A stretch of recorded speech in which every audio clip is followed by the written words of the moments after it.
Hi everyone, welcome to the JK CoDEVERSE. If you want to learn JavaScript for web development, there is a playlist for that. The link is in the description. Please check out.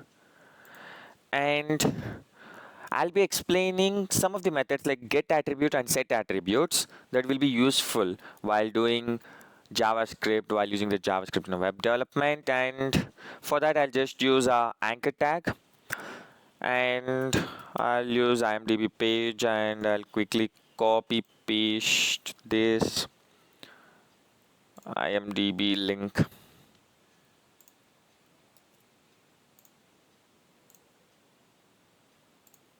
This is a URL, right? If I click this, I can navigate to the IMDb web page. Okay. I'll just inspect this. See, if you observe, this href is an attribute. This is the attribute value. Okay. What I'll do is, I'll quickly take that document dot get elements by tag name. My tag name is yeah, right? I'll quickly print this HTML collection. Okay. What I do is I'll get the attribute. Oh, it's a list, right? So what if I use query selector?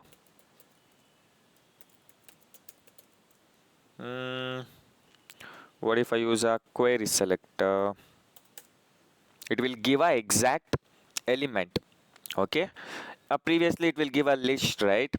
We can get by using a zero index, but I use a query selector and I'll use getAttribute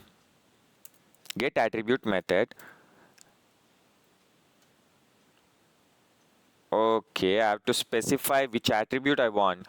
Previously I told like href is attribute. See the value of href, this one,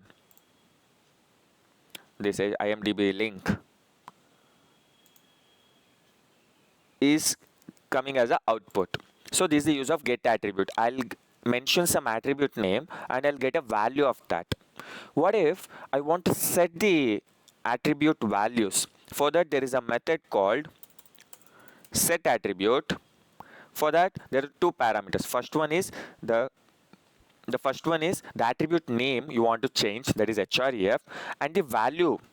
Let's say another website.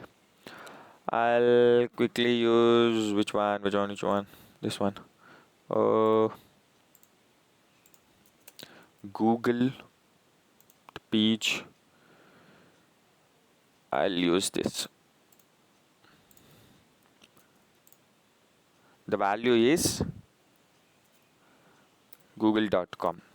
Okay, the return value is undefined, but if I click this IMDb, I'll navigate to the Google page. See, because I set this value. See, if I close this console, see, this is a Google page. So this is how we can use a getAttribute and setAttribute method. Thank you. Bye.